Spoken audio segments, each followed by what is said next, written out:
He thought he was going fishing, but I knew he was heading for a luxury spa with his mistress.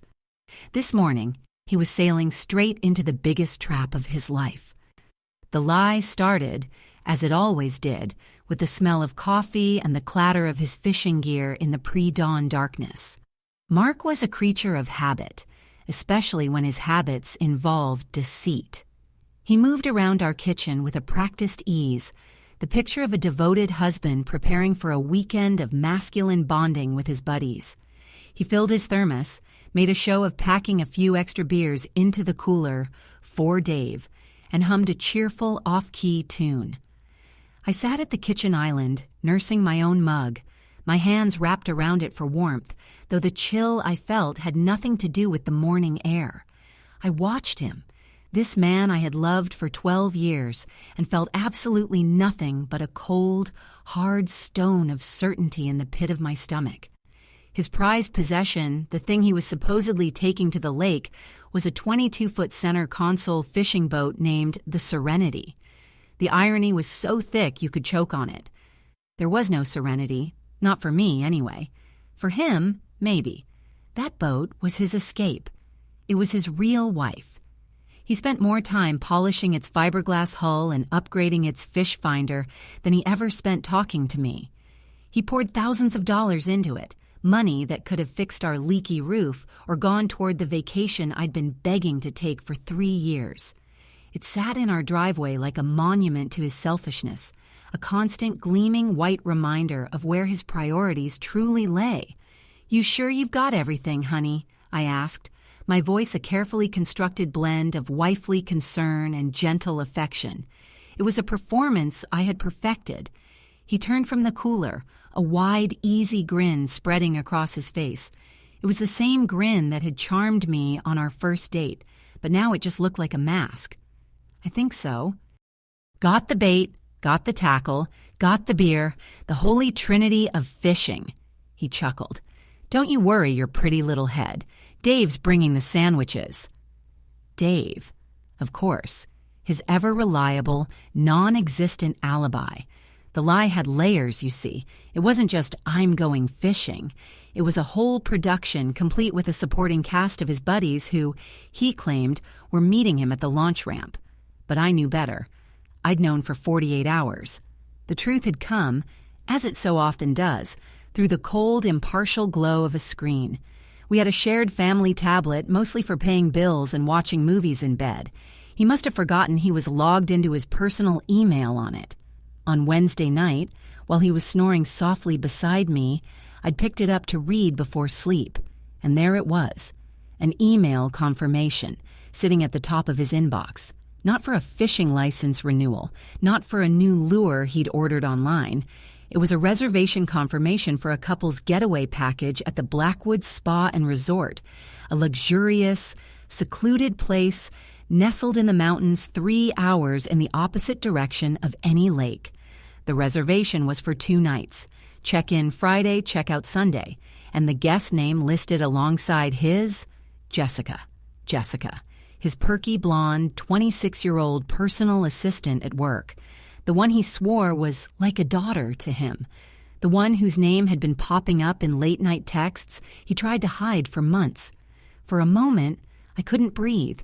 The air in the room felt thick and heavy, pressing down on me. I looked at his sleeping face, the peaceful, innocent expression he wore, and a rage so pure and so potent burned through me, scorching away a decade of love and leaving nothing but ash. I didn't cry. I didn't wake him up and scream. The time for that was long past. This wasn't a crack in our marriage. It was the final, catastrophic earthquake that brought the whole structure down. In that silent, dark bedroom, I realized he hadn't just broken my heart. He'd insulted my intelligence. He thought I was a fool, and that, I decided, was an insult I would not endure. The next morning, while he was at work, I put my plan into motion. I took a dozen high-quality photos of the Serenity inside and out. I wrote a detailed, honest description of its features, its engine hours, and all the expensive upgrades he'd lavished upon it. Then I posted it for sale on every local boating forum and marketplace I could find. And here was the masterstroke. I listed it for a price that wasn't just good, it was borderline insane. It was a, this has to be a scam, but I'm going to call anyway price. I priced it to sell in less than 24 hours. My phone started blowing up within 10 minutes. By lunchtime on Thursday, I had vetted a dozen potential buyers and settled on one, a serious, no-nonsense guy named Frank, who said he could have the cash and be there with a trailer first thing Saturday morning. I told him the first person to show up with the agreed-upon amount in cash would take it home. No holds, no deposits. Frank sounded hungry. He promised he'd be there. And now, here we were, Saturday morning. Mark slung his duffel bag over his shoulder and pulled me into a hug. He smelled of cheap deodorant and expensive lies. "All right, babe, I'm heading out. Try not to miss me too much," he whispered into my hair, his voice full of feigned affection. I pulled back, forcing the brightest smile I could muster. "I'll try my best," I said, the words tasting like acid. "You just be safe on the water and tell Dave I said hi." "Will do," he said, giving me a quick peck on the lips before grabbing his keys. I watched from the doorway as he backed his truck out of the garage, the empty trailer hitch staring back at me like a promise. He waved, I waved back, and then he was gone, off to his romantic weekend with his mistress. I closed the door and leaned against it, my fake smile dissolving instantly. The silence of the house was deafening. For a full minute, I just stood there, letting the enormity of what I was about to do wash over me. Then I walked to the window and looked out at the driveway. There she sat, the serenity, his pride and joy, the other woman before the other woman. My phone buzzed on the counter, a text from Frank. "On my way. ETA 20 minutes, got the cash." A slow, genuine smile finally spread across my face. I walked into the kitchen, poured myself a fresh cup of coffee, and sat down at the island to wait. The clock on the wall ticked loudly, each second a countdown. Right on time, a massive Ford F-250 I didn't recognize pulled up in front of our house, an empty boat trailer hitched to the back. The doorbell rang and my heart hammered against my ribs, a wild drumbeat of fear and exhilaration. It was showtime. I took a deep breath, smoothing the front of my shirt as if I were about to host a book club meeting instead of committing grand theft marital asset. I opened the door. The man on the porch was exactly as I'd pictured from his voice. Mid-50s, built like a retired linebacker with a sun-weathered face and skeptical eyes. This was Frank. He held his baseball cap in his hands, turning it over and over. "Ma'am," he said, his voice a low rumble. "Frank, we spoke on the phone." "Of course, Frank. Please come in," I said, stepping aside. My voice was steady, betraying none of the chaos churning inside me. He stepped into the foyer, but his eyes were already fixed through the living room window, locked on the prize in the driveway. "So, it's the real deal then?" he asked, unable to hide the note of disbelief. "The price you listed, my wife said it had to be a typo." "No typo," I smiled, a cool, placid expression I'd borrowed from a Hitchcock film. "My husband, he's decided he wants to upgrade, something bigger for deep-sea fishing. He just wants this one gone quickly to make room for the new one. He told me to price it for a fast sale." The lies slipped off my tongue so easily now, they felt like a second skin. Frank nodded slowly, his eyes narrowing slightly as he processed this. It was a plausible story if you didn't know Mark. Mark loved that boat more than he loved most people, myself included. He would never sell it. But Frank didn't know Mark. He just knew a once-in-a-lifetime deal when he saw one. "All right, then," he said, his skepticism melting away into pure, unadulterated excitement. "Can I see the paperwork?" "Of course," I said, leading him to the kitchen table. "Let me just grab the title." My heart did a little lurch. This was the one part of the plan that relied on luck. I knew Mark kept important documents in the small filing cabinet in his home office, but I wasn't sure exactly where. He'd always handled that side of things. I excused myself and walked into his office, the room that smelled faintly of stale coffee and his self-importance. I pulled open the top drawer of the filing cabinet. It was a mess of old receipts and warranties for things we didn't even own anymore. I rummaged through, my pulse quickening. What if I couldn't find it? What if he'd moved it? The second drawer was just as bad. Finally, in the very back of the bottom drawer, inside a crisp manila folder labeled Vehicles, I found it. The certificate of title for the Serenity. And there, printed in clear official lettering, were both our names, Mark Allen Davis and Sarah Elizabeth Davis.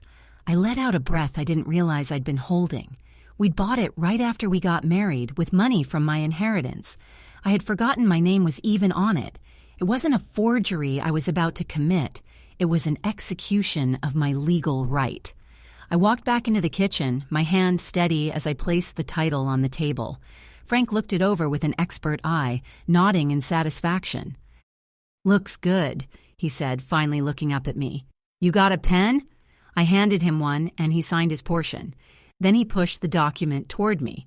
I picked up the pen, the black ink a stark contrast to the clean white paper. I signed my name, Sarah Elizabeth Davis, on the seller's line. The stroke of the pen felt less like a signature and more like a closing chapter. Frank grinned, a wide, happy expression that reached his eyes. He pulled a thick, bulging envelope from his jacket pocket and placed it on the table. "Count it if you want," he said. "I trust you, Frank," I replied, pushing the envelope to the side. The next 20 minutes were a blur of coordinated action. Frank was a pro. He backed his trailer up the driveway with surgical precision.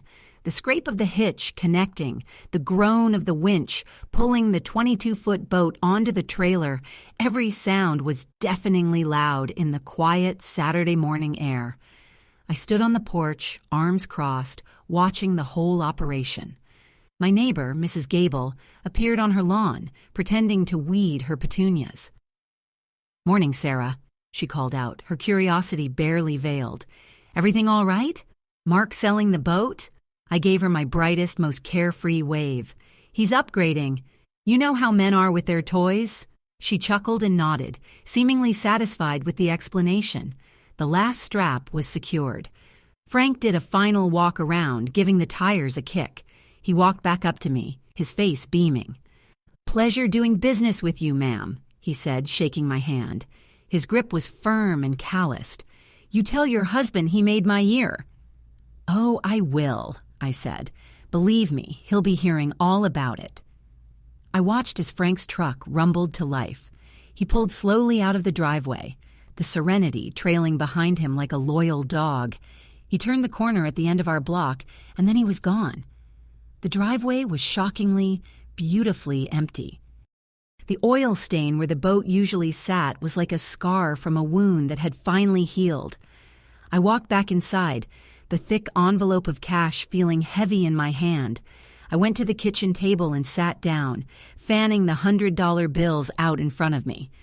It was a small fortune. It was the price of my husband's pride. It was the price of my freedom. A giddy, hysterical laugh bubbled up in my chest. I had done it. I had actually done it. Just then, my phone, which I'd left on the table, buzzed. I glanced at the screen. It was a message from Mark. My stomach clenched. Had he found out already? Impossible. I hesitantly unlocked the phone. It wasn't a text, but a picture message. My blood ran cold. It was a selfie of him, grinning like an idiot, wearing a plush white hotel robe. He was holding up a glass of champagne, clinking it against another glass being held by a perfectly manicured female hand just inside the frame. Behind him, a stone fireplace roared. The caption underneath read, "Fishing is tough. The guys and I are exhausted. Had to get a hotel to rest up before hitting the lake again tomorrow. Wish you were here." The picture was a gut punch. It wasn't the confirmation of the affair that hurt. I already knew that. It was the sheer, unadulterated arrogance of it. The gall.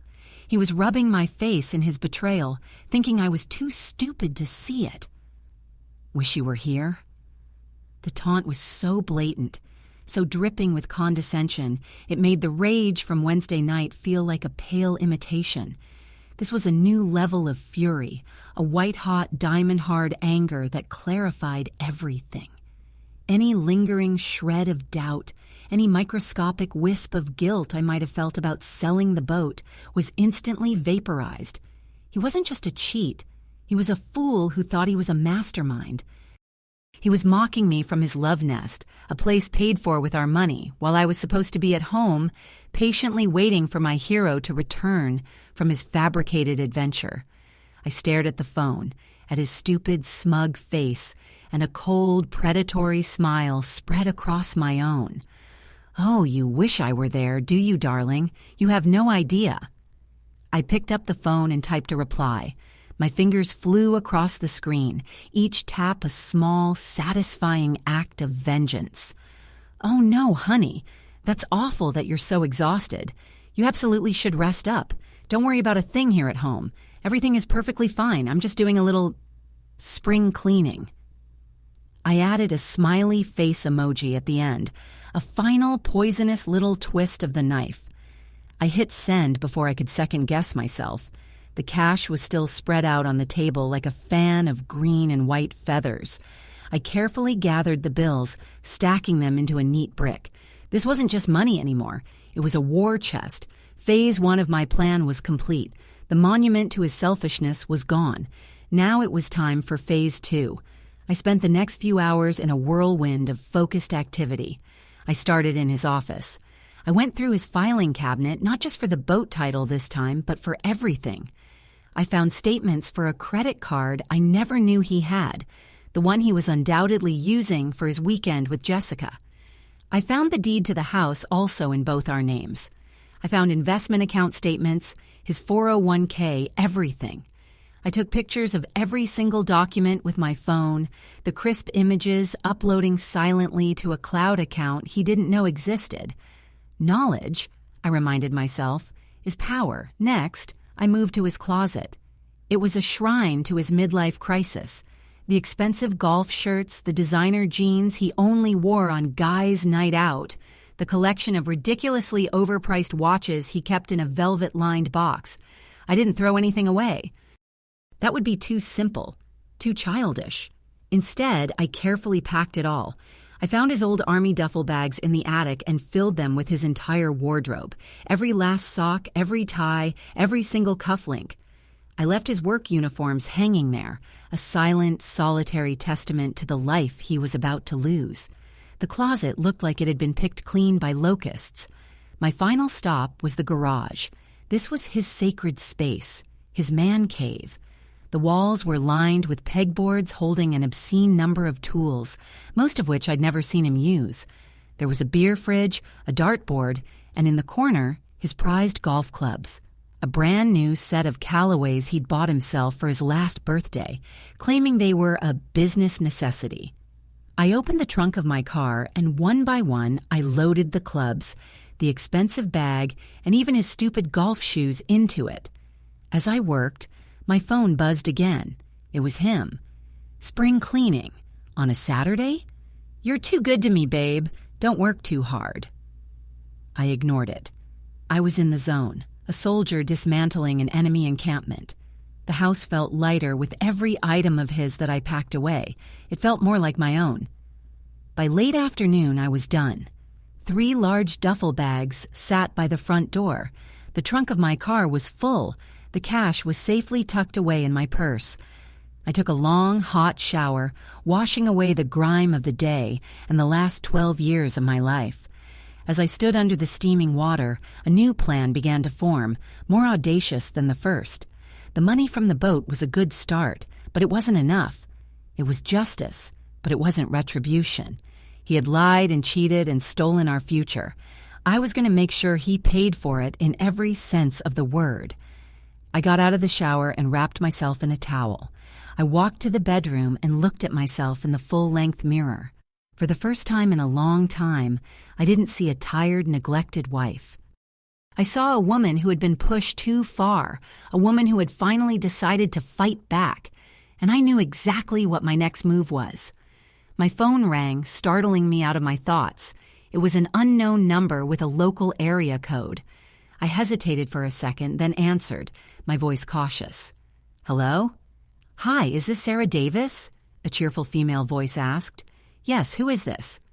"This is Tiffany from the Blackwood Spa and Resort. I'm calling about the reservation under the name Mark Davis. We just had a little incident here at the resort, and we're trying to reach his emergency contact." My blood turned to ice. An incident? My mind raced through a dozen horrible scenarios. A car crash? A heart attack? Despite everything, a primal fear gripped me. "What kind of incident? Is he okay?" I asked, my voice tight. "Oh, he's fine, ma'am, just a little shaken up," Tiffany said breezily. "It's just that his guest, a Ms. Jessica Albright, had a bit of an allergic reaction to the shellfish at dinner. Her face is quite swollen, and we had to call the paramedics as a precaution. Mr. Davis listed you as his wife, an emergency contact, and he was hoping you could bring him his wallet. In all the commotion, he seems to have left it in his truck, and the valet just locked up for the night." A slow, cold smile spread across my face. It was the kind of smile a wolf might give right before it clamps its jaws around its prey. An allergic reaction. His mistress, Jessica, her face swollen like a pufferfish, and my cheating husband, stranded 3 hours away at a luxury resort without his wallet. It was poetic. It was a gift from the universe, wrapped in a shimmering bow of pure, unadulterated schadenfreude. The call wasn't a crisis, it was an invitation. "Oh my goodness, is she all right?" I asked, injecting my voice with the perfect amount of panicked concern. I was getting frighteningly good at this. Of course I can bring it. Poor Mark must be so worried about his colleague. I let the word colleague hang in the air for a moment, savoring it. "He's very concerned," Tiffany chirped, completely oblivious. "He said his truck is the silver Ford F-150, and the wallet should be in the center console. He asked if you could possibly hurry. They won't let Ms. Albright be discharged until the bill for the paramedic visit is settled." The bill. The beautiful, unexpected cherry on top of this delicious sundae of disaster. Not only was his romantic getaway ruined, but it was going to cost him. "You tell him not to worry about a thing," I said, my voice dripping with false sincerity. "I'm his wife. I'll take care of it. I'm leaving right now." I hung up the phone and stood there for a moment, the silence of the empty house buzzing around me. He wanted his wallet. He wanted me to drive 3 hours in the middle of the night to rescue him from the mess he'd created with his 20-something girlfriend. The sheer audacity was breathtaking. He didn't see me as a partner, a wife, or even a person. I was a service provider, a convenience, and he had just placed an order. Well, delivery was on its way. I got dressed quickly, choosing an outfit I hadn't worn in years, a sleek black dress and heels. It was my power armor. I grabbed my purse with the envelope of cash inside, picked up the 3 duffel bags filled with his worldly possessions, and hauled them out to my car. I loaded them into the back seat next to his golf clubs. My little sedan was packed to the gills with the remnants of my husband's life. Then I went back inside for one last thing. I walked over to the key rack by the door and took his truck keys. The cold metal felt like a trophy in my hand. Before I left, I did a final walkthrough of the house. His side of the closet was bare. His drawers were empty. The space in the driveway where his boat used to sit was a dark, gaping hole in the suburban landscape. It was perfect. I wrote a short note on a piece of paper from the pad by the phone. It was only 3 words. I propped it up on his empty pillow. "Gone fishing. Love, Sarah." The drive to the Blackwood Spa and Resort was surreal. The highway lights blurred past me as I flew down the interstate, fueled by adrenaline and 2 cups of coffee. I didn't listen to music. I just drove, the plan solidifying in my mind with every mile that passed. This was no longer just about getting even. This was about severing the limb, a clean, decisive cut. When I finally pulled into the long, winding driveway of the resort, it was even more luxurious than I had imagined. Valet attendants in crisp uniforms hustled around, opening doors for wealthy-looking couples. I bypassed them, Pulling into a regular parking spot, I spotted his truck immediately, parked under a brightly lit lamppost. It looked so ordinary, so out of place in this world of Porsches and Mercedes. I walked toward the grand, brightly lit entrance, my heels clicking confidently on the cobblestone. I could feel people staring, a single woman in a black dress, walking with a purpose. I pushed through the heavy glass doors and into the opulent lobby. A massive crystal chandelier hung from the vaulted ceiling, and a fire roared in a stone fireplace. The same fireplace from his selfie. I walked directly to the front desk, where a young woman with a plastic name tag reading Tiffany was on the phone. She looked up as I approached, her eyes widening slightly. "Can I help you?" she asked when she hung up. "Hi, Tiffany," I said, giving her a warm, slightly weary smile. "We spoke on the phone. I'm Sarah Davis, Mark's wife." "Oh, Mrs. Davis. Of course. Thank you so much for coming all this way," she gushed. "Mr. Davis has been asking for you. He and Ms. Albright are in the lounge, just through there." She pointed toward a cozy-looking room off the main lobby. "Thank you," I said. "But first, I need to settle that paramedic bill you mentioned. I wouldn't want Ms. Albright to be held up on my account." Tiffany's professional smile faltered for a second, a flicker of confusion in her eyes. "Oh, well, Mr. Davis said he would handle it as soon as you brought his wallet." "Nonsense," I said, pulling the thick envelope of cash from my purse and placing it firmly on the marble countertop. "Let's just get it taken care of now, shall we? Consider it a gift, from one woman to another." I leaned in slightly, lowering my voice to a conspiratorial whisper. "Shellfish allergies can be so inconvenient." Tiffany's eyes darted from the cash to my face and back again. She was young, but she wasn't stupid. She was beginning to understand that this was more than a simple emergency contact visit. Without another word, she took the bill from a folder, processed the payment from my stack of cash, and handed me a receipt. "Now," I said, tucking the receipt into my purse, "could you do me one more favor? Could you have a bellhop bring a luggage cart out to a silver Ford F-150 in the main lot? There are a few bags and some sporting equipment that need to be brought in." I slid a crisp $100 bill across the counter toward her. "And for you," I added with another smile. Tiffany stared at the money, then at me. Her professional mask was gone, replaced by an expression of pure, unadulterated fascination. She picked up the phone. "Brian, I need a cart and assistance in the main lot for the Davis party."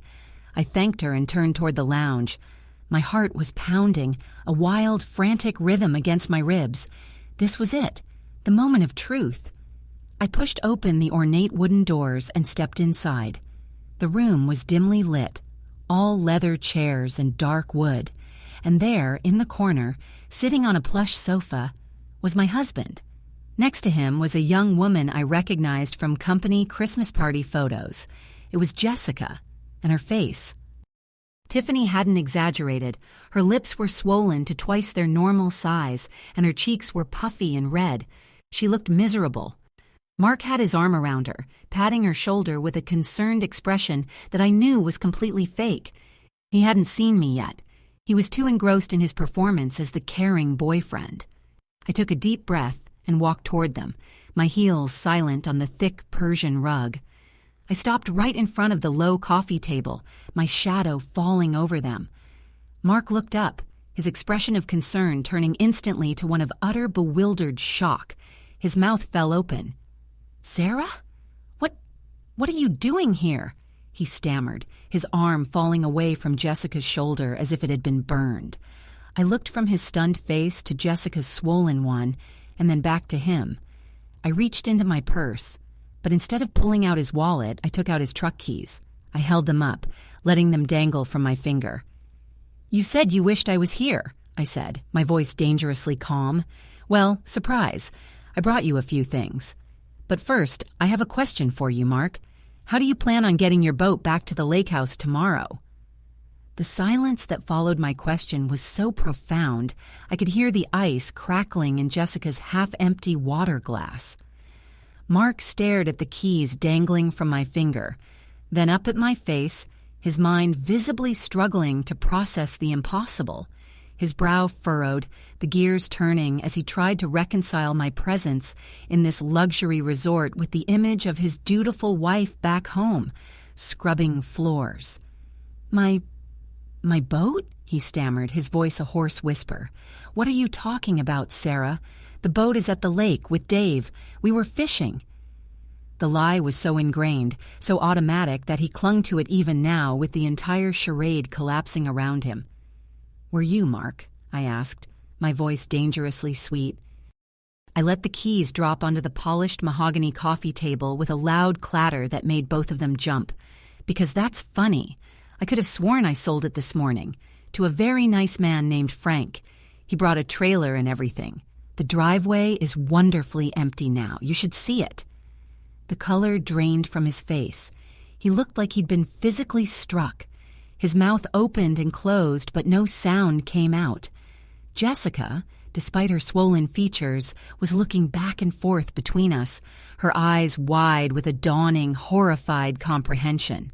She was finally realizing that the man who had whisked her away for a romantic weekend was not the suave, powerful executive she thought he was.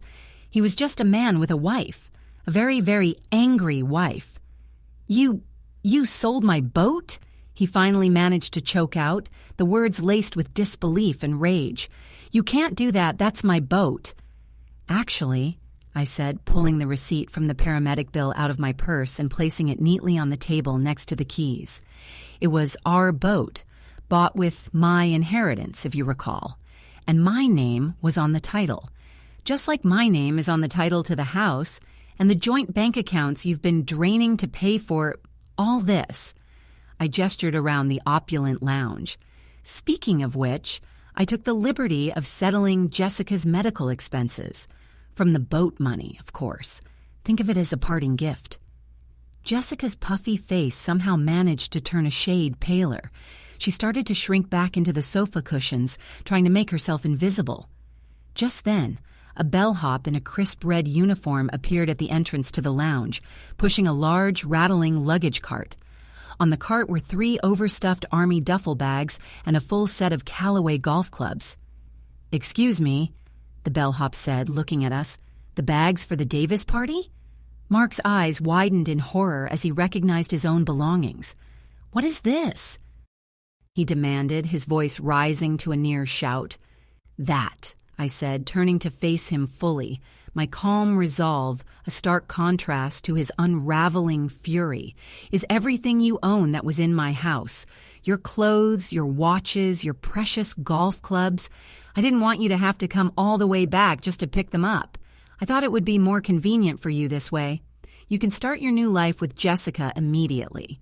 You have a full tank of gas in your truck and, as of a few hours ago, no wife and no home to return to. I've already spoken to a lawyer, Mark, our lawyer. He'll be in touch." Every word was a hammer blow, and I watched him crumble under the weight of them. The smug, confident man from the selfie was gone, replaced by a desperate, cornered animal. "Sarah, you can't do this," he pleaded, his voice cracking. He actually tried to stand, to reach for me, but I took a deliberate step back. "We can talk about this. This is a mistake. A misunderstanding." "A misunderstanding?" I laughed, a real, genuine laugh that was sharp and brittle. "Was it a misunderstanding when you booked this hotel, Mark? Was it a misunderstanding when you packed your fishing gear and lied to my face this morning? Was it a misunderstanding when you sent me that selfie, mocking me? No, the only misunderstanding was yours. You misunderstood who you were married to. You thought I was a fool who would sit at home and wait patiently for you while you lived another life. That was your mistake." I turned my attention to Jessica, who looked like she wanted the floor to swallow her whole. "And you," I said, my voice hardening, "I hope he's worth it. I hope he's worth your job, your reputation, and whatever dignity you have left, because you've tied yourself to a sinking ship." With that, I turned my back on them both. I walked out of the lounge, my head held high, not once looking back. I could hear Mark shouting my name, a desperate, pathetic sound that echoed in the grand lobby. I didn't slow down. Tiffany at the front desk gave me a look that was a mixture of awe and pity. I just gave her a small, tight smile and kept walking. I pushed through the glass doors and out into the cool night air. I got into my car, the interior feeling spacious and clean without his junk cluttering it up. I started the engine and pulled out of the parking lot, not even glancing at his truck, where he would soon discover his wallet was, indeed, still in the center console, empty of every card and every last dollar. As I drove away from the Blackwood Spa and Resort, I saw him burst out of the main entrance, a frantic, diminished figure under the bright lights. He stood there, watching my taillights disappear down the long driveway, a king surveying the smoking ruins of his kingdom. I didn't feel sad. I didn't feel heartbroken. I felt a profound sense of release, as if I had just shed a heavy, suffocating skin I'd been wearing for 12 years. I didn't know exactly what my future held, but I knew one thing for certain. I was the one holding the map. He had thought he was going fishing, but I was the one who had finally, truly, cut the line. And I was sailing off into open water,